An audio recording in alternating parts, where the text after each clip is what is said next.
Hello everyone, कैसे हैं आप सब मेरी प्यारे बच्चों। जैसा कि आप लोग देख पा रहे हैं कि आज हम आप सभी के लिए साइंस का 2 अंक वाले महत्वपूर्ण प्रश्न को लेकर आए हैं जो आपके बोर्ड एग्जाम 2022 में बच्चों एकदम 100% कह रहे हैं बच्चों कि जरूर आएगा। ठीक है, तो इस सारे क्वेश्चन को बच्चों आप पढ़ के जरूर जाइएगा, क्योंकि आपके बोर्ड एग्जाम के लिए बच्चों ये प्रश्न रामबाण साबित होने वाले हैं। ठीक है, और ये जो प्रश्न बच्चों बताऊंगा इस वीडियो में ना, वो आपके बोर्ड एग्जाम में हर साल आते हैं बच्चों। ठीक है, तो चलिए बिना देरी के शुरू करते हैं इस प्रश्न को। तो देखिए बच्चों, पहले देखिए यहाँ पर साइंस का महत्वपूर्ण प्रश्न 2022 के लिए। देखिए बच्चों, ये सारे प्रश्न बच्चों केमिस्ट्री के हैं। ठीक है ना, ठीक है बच्चों। देखिए पहला फर्स्ट प्रश्न कह रहा है आपका, रेडॉक्स अभिक्रिया से आप क्या समझते हैं। ठीक है बच्चों, तो ध्यान से समझिए। पहले इसको उदाहरण भी मांगा आपसे। देखिए तो बच्चों इसका आंसर हो जाएगा, ध्यान से समझिएगा यहाँ पर, रेडॉक्स अभिक्रिया जिसे बच्चों हम लोग क्या कहते हैं बच्चों, इसे अपचयन और उपचयन कहते हैं। देखिए बच्चों यहाँ पर इसको थोड़ा सा उपचयन कर लीजिएगा। ठीक है, ठीक है बच्चों, एक अपचयन होगा और दूसरा बच्चों उपचयन होगा। यानी कि रेडॉक्स अभिक्रिया बच्चों जो होती है ना बच्चों, रेडॉक्स जो बना होता है ना वो अपचयन उपचयन से मिलकर बना होता है। ठीक है बच्चों, ठीक है। तो देखिए बच्चों, तो रेडॉक्स अभिक्रिया यानी कि अपचयन उपचयन बच्चों, यहाँ तक आप लोग क्या कर लेंगे अपने एग्जाम में हेडिंग डाल लेंगे। ठीक है बच्चों, ठीक है। उसके बाद देखिए क्या कहेंगे बच्चों, यहाँ पर देखिए, इस रासायनिक अभिक्रिया में एक अभिकारक का उपचयन तथा दूसरे अभिकारक का उपचयन होता है। ठीक है बच्चों, ठीक है। तो बच्चों देखिए, एक अभिकारक का उपचयन हुआ बच्चों, दूसरे अभिकारक का अपचयन होता है, जिसे रेडॉक्स अभिक्रिया कहते हैं। ओके बच्चों, समझ पाए आप लोग। तो देखिए बच्चों, इसके लिए एग्जाम्पल क्या देखेंगे आप लोग। देखिए CuO+H2। तो देखिए बच्चों यहाँ से क्या हुआ है, देखिए बच्चों यहाँ से देखो Cu था ना बच्चों, यहाँ से O हट गया। मतलब देखिए बच्चों, यहाँ पर जब बना आपका ना नया एक आपका पदार्थ, बच्चों नया जो पदार्थ बना आपको, उसमें क्या बच्चों यहाँ से O हट गया आपका। ठीक है बच्चों, ठीक है। और देखिए बच्चों, यहाँ पर जो आपका जो बच्चों यहाँ पर H2 था ना, H2 में से क्या हुआ देखो बच्चों, यहाँ पर नया जो पदार्थ बना उसमें O जुड़ गया आपका। ठीक है बच्चों, ठीक है। तो इसमें क्या हो रहा है आपका बच्चों, एक यहाँ पर क्या हो रहा है, एक में से क्या हो रहा है बच्चों, आपका अपचयन हो रहा है, दूसरे में से उपचयन हो रहा है। ठीक है, इस क्रिया को हम लोग क्या कहेंगे बच्चों, तो रेडॉक्स अभिक्रिया कहते हैं। ओके बच्चों, ठीक है। नेक्स्ट प्रश्न देखें हम लोग, कॉपर के 2 प्रमुख अयस्कों के नाम एवं सूत्र लिखिए। बच्चों ये बहुत ही इंपॉर्टेंट है प्रश्न। ठीक है ना बच्चों, ठीक है। तो कॉपर के 2 प्रमुख अयस्कों के नाम कौन कौन से हैं बच्चों। देखिए बच्चों, फर्स्ट हम लोग का यहाँ पर है कॉपर ग्लांस। ओके बच्चों, इसको इसका रसायनिक सूत्र क्या होता है, Cu2S, कॉपर ग्लांस। बच्चों दूसरा जो होता है ना वो होता है क्यूप्राइट। ओके बच्चों, दूसरा कौन सा होता है, क्यूप्राइट होता है। तो बच्चों ये कॉपर के 2 प्रमुख अयस्क हैं।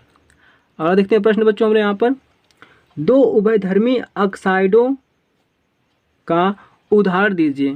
तो देखिए बच्चों, 2 उभयधर्मी ऑक्साइडों का जो एग्जाम्पल है ना वो है बच्चों आपका पहला एल्यूमिनियम ऑक्साइड, और दूसरा कौन सा है बच्चों, देखिए फिर दूसरा आपका है जिंक ऑक्साइड। ओके बच्चों, देखिए तो एल्यूमिनियम ऑक्साइड का बच्चा रासायनिक सूत्र जो होगा ना Al2O3 होगा, और जो जिंक ऑक्साइड का जो रासायनिक सूत्र होगा वो ZnO होगा। ओके बच्चों, ठीक है। आइए बच्चों नेक्स्ट प्रश्न देखते हैं हम लोग यहाँ पर। अब देखिए बच्चों, हम लोग क्वेश्चन नंबर 4 कह रहा है आपका ना, देखिए पर ये कह रहा है संतृप्त हाइड्रोकार्बन तथा असंतृप्त हाइड्रोकार्बन में अंतर बताइए। ओके बच्चों, यहाँ पर आपको संतृप्त हाइड्रोकार्बन और असंतृप्त हाइड्रोकार्बन में आपको अंतर बताना है। बच्चों ये प्रश्न आपके बोर्ड एग्जाम के लिए बहुत ही इंपॉर्टेंट है बच्चों, बहुत बहुत इंपॉर्टेंट है। ठीक है, तो देखिए बच्चों, एक साइड हमने लिख दिया संतृप्त हाइड्रोकार्बन, दूसरी तरफ लिख दिया हमने असंतृप्त हाइड्रोकार्बन। ठीक है बच्चों, ठीक है। अब देखिए बच्चों, संतृप्त हाइड्रोकार्बन में जो पहला पॉइंट है उसमें कह रहा है आपका, इसमें 2 कार्बन के बीच एकल बंध पाया जाता है। ठीक है बच्चों, इसमें सिंगल बॉन्ड पाया जाता है 2 कार्बनों के बीच में। ठीक है बच्चों, ठीक है। इस बच्चे कहना चाह रहा है ना कि यहाँ पर देखिए बच्चों, जैसे कि यहाँ पर 1 कार्बन होगा, यहाँ पर 1 कार्बन बच्चों, यहाँ पर ये बेटा ये देखिए बच्चे 2 कार्बन के बीच में क्या पाया जाएगा, सिंगल बॉन्ड पाया जाता है। ओके बच्चों, ओके। और देखिए बच्चों, इसमें कह रहा है आपका नेक्स्ट में कि इसमें 2 कार्बन के बीच द्वि या त्रिबंध पाया जाता है। ओके बच्चों, असंतृप्त हाइड्रोकार्बन किसे कहते हैं, तो बच्चों देखिए यहाँ पर इसमें बच्चों 2 कार्बन के बीच में ना डबल बॉन्ड भी पाया जाएगा, या तो आप कह सकते हैं बच्चों 2 कार्बन के बीच में आपका ट्रिपल बॉन्ड भी पाया जाएगा। ठीक है बच्चों, तो ये असंतृप्त हाइड्रोजन के गुण थे, और ये बच्चों आपका जो यहाँ पर था ये संतृप्त हाइड्रोजन का बड़ा गुण था। ठीक है ना बच्चों, ठीक है। अब देखते हैं सेकेंड पॉइंट को। देखो इसमें कह रहा है कि यह नीली ज्वाला के साथ जलता है। ओके बच्चों, नीले ज्वाला के साथ कौन जलता है? तो संतृप्त हाइड्रोकार्बन। ओके बच्चों, ओके। और देखिए बच्चों, यहाँ पर असंतृप्त हाइड्रोकार्बन जो होता है ना, यह काले धुएं के साथ जलता है। ठीक है बच्चों, ठीक है। जैसे बच्चे देखिए काले धुआं समझते हैं, जैसे कि घरों में बच्चे जो जो टायर होते हैं साइकिल के या आपकी बाइक हो गई, बच्चे उसको जो टायर जो जलाएंगे तो क्या होगा, उससे काले धुआं निकलेंगे, तो बच्चों वो असंतृप्त हाइड्रोकार्बन होंगे। और नीले ज्वाला कौन से होंगे बच्चों? जो आप लोग गैस जो खाना बनाते हैं बच्चों, एलपीजी जो गैस होती है, गैस सिलेंडर, उस देखेंगे तो क्या होगा बच्चों, उससे नीली ज्वाला निकलेगी, यानी जलते हुए बच्चे देखेंगे तो नीला नीला दिखाई देगा आपको। ठीक है, तो वो सब असंतृप्त हाइड्रोकार्बन होते हैं और ये असंतृप्त कार्बन होते हैं। ठीक है बच्चों, ठीक है। आगे बढ़ते देखते हैं हम लोग 3 पॉइंट को। यहाँ पर देखिए तीसरा पॉइंट, यह प्रतिस्थापन अभिक्रिया देते हैं। ठीक है बच्चों, यानी कि संतृप्त हाइड्रोकार्बन जो होता है ना, यह प्रतिस्थापन अभिक्रिया देते हैं, और जो संतृप्त हाइड्रोकार्बन होते हैं बच्चों, यह देखिए योगात्मक यानी कि जिसे संयोजन भी कहते हैं, अभिक्रिया देते हैं। ठीक है बच्चों, ठीक है। अब देखिए बच्चों, इसका जो एग्जाम्पल होता है ना संतृप्त हाइड्रोकार्बन का, बच्चों यहाँ लिख लीजिए मीथेन, जिसे CH4 कहते हैं। ओके बच्चों, ठीक है। और देखिए बच्चों, यहाँ पर संतृप्त हाइड्रोकार्बन का जो होगा बच्चों, यहाँ पर एग्जाम्पल वो होगा एथीन। ओके बच्चों, CH2 बच्चों यहाँ डबल बॉन्ड आपका है CH2, इसे कहेंगे एथीन। ओके बच्चों, ठीक है। अब देखते हैं बच्चों नेक्स्ट प्रश्न को हम लोग। यहाँ पर बच्चों यहाँ पर लिखा है संक्षारण को परिभाषित कीजिए। बच्चों किसे कहते हैं संक्षारण? तो ध्यान दीजिए बच्चों यहाँ पर। और देखिए कह रहा है संक्षारण से सुरक्षा के तरीके भी बताइए। तो बच्चों देखिए यहाँ पर बड़ा इसका परिभाषा है संक्षारण का। यहाँ बच्चों देखिए, जब कोई धातु आर्द्रता, अम्ल आदि के संपर्क में आती है, जिससे धातु की ऊपरी परत कमजोर हो जाती है, इसे क्या कहते हैं बच्चों? इसे संक्षारण कहते हैं। बच्चों कहना ये चाह रहा है ना कि जब आपकी कोई धातु होती है, जैसे कि मान लीजिए बच्चों जो घरों में हम लोग का छड़ होता है, ठीक है ना, छड़, तो बच्चों छड़ क्या होता है, वो नमी पा जाएगा। ठीक है बच्चों, नमी पा जाएगा, या तो मिट्टी में कभी गिरा रहेगा छड़ा, क्या होगा उसमें बेटे देखेंगे धूल मिट्टी कण उसमें जम जाते हैं सब, और बच्चों उसकी ऊपरी परत क्या होती है, कमज़ोर हो जाती है। उसको बेटा पीटेंगे तो क्या हो जाएगा, उससे झड़ते हैं सब। ठीक है, जो उसकी धातु कमज़ोर हो जाती है, तो बच्चों ऊपरी परत कमज़ोर हो जाती है, इसी को क्या कहते हैं, संक्षारण कहते हैं। ठीक है बच्चों, ठीक है। अब संक्षारण से सुरक्षा के उपाय क्या है बच्चों? देखिए तरीके क्या हैं। तो फर्स्ट तरीका है जस्तीकरण करके। ठीक है बच्चों, जस्तीकरण करके, जिसे बच्चों एस दलेपन भी कह सकते हैं। ठीक है बच्चों, ठीक है। जस्तीकरण क्या होता है बच्चों? तो इसमें क्या होता है ना कि जैसे बच्चों जो कापर के तार होते हैं बच्चों, जो छड़ होते हैं बच्चों ना, उस पर बच्चों कापर के उस पर परत चढ़ाई जाती है। ठीक है, और देखिए बच्चों यहाँ पर एक तरीका है पेंट करके। ठीक है बच्चों, यानी कि पहला तरीका था जस्तीकरण करके, दूसरा था बच्चों आपका पेंट करके, और देखिए तीसरा जो था ना आपका तेल या ग्रीस लगाकर। ओके बच्चों, क्या कर सकते हैं हम लोग, संक्षारण से बच सकते हैं। ठीक है, और देखिए बच्चों इसका एग्जाम्पल क्या है, तो चांदी के ऊपर सिल्वर सल्फाइड की काली परत चढ़ाना।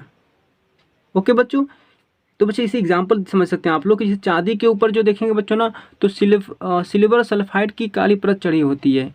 ठीक है बच्चों, ये एग्जाम्पल है संक्षारण का, पहचानने का तरीका है बच्चों। ठीक है, ठीक है बच्चों, बहुत ही इंपॉर्टेंट है। ठीक है बच्चों, याद रख लीजिएगा। और देखिए सेकेंड बड़ा जो एग्जाम्पल है ना, वो क्या है, तांबे के ऊपर हरे रंग का कॉपर कार्बोनेट की परत चढ़ाना।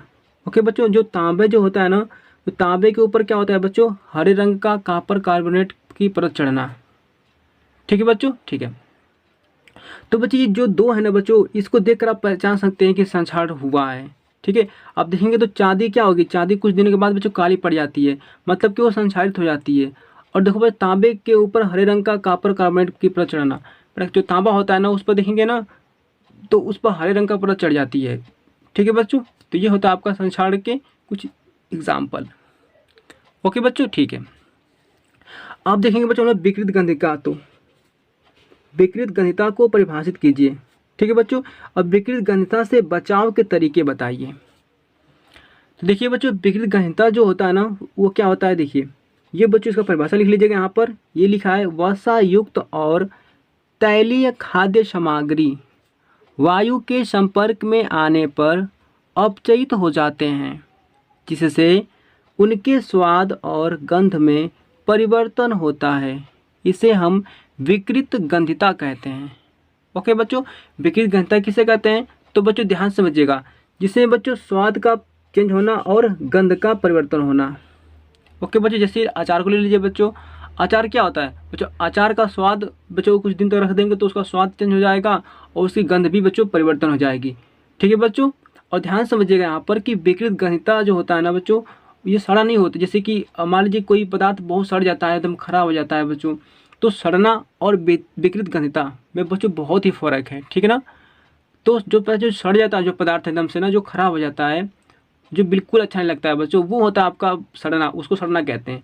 लेकिन बच्चा विकृत गंधता में क्या होता है, सिर्फ उसका स्वाद बदलेगा और उसकी गंध यानी उसकी महक बदलेगी। ठीक है बच्चों, ये सड़ेगा नहीं। इसे हम क्या कहते हैं बच्चों? विकृत गंधता कहते हैं। ओके बच्चों, ठीक है। अब विकृत गंधता से बचाव के तरीके क्या है बच्चों? देखिए, तो विकृत गंधता से बचाव के तरीके, बड़ा जो फर्स्ट तरीका है ना वो है वायुरोधी बर्तन में खाद्य सामग्री रखकर। वायुरोधी मतलब क्या होता है बच्चों? वायुरोधी मतलब ये होता है कि जिसमें हवा न प्रवेश करें, जिसको वायु मतलब प्रवेश न करें। ठीक है बच्चों, उसमें खाद्य सामग्री जैसे कि अचार को रखकर उसको पैक कर दीजिए। ठीक है, ठीक है बच्चों। सेकंड देखिए पॉइंट क्या कर रहा है, वायु के स्थान पर नाइट्रोजन गैस भरकर। ओके बच्चों, यानी कि हवा के स्थान पर क्या करते हैं, नाइट्रोजन गैस भर देते हैं, जिससे विकृत गंधता नहीं होता है। जैसे आप लोग देख लेते हैं बच्चों, जो चिप्स की पैकेट होती हैं उसमें जो गैसें भरी होती हैं बच्चों ना, उसमें नाइट्रोजन गैसें भरी होती हैं। ठीक है बच्चों, तो देखिए बच्चों, हम लोग यहाँ पर क्वेश्चन नंबर 6 देख चुके हैं। ठीक है, तो बच्चों इसका 7वां क्वेश्चन हम देखेंगे नेक्स्ट वीडियो में। और देखिए बच्चों, ये जो आपकी उदासीनी अभिक्रिया, ठीक है बच्चों, एस्टरीकरण अभिक्रिया, साबुनीकरण बच्चों, ये बहुत ही इंपॉर्टेंट है। ठीक है, तो बच्चों इन सबको हम लोग देखेंगे नेक्स्ट वीडियो में। आज के लिए बस इतना ही बच्चों, थैंक यू।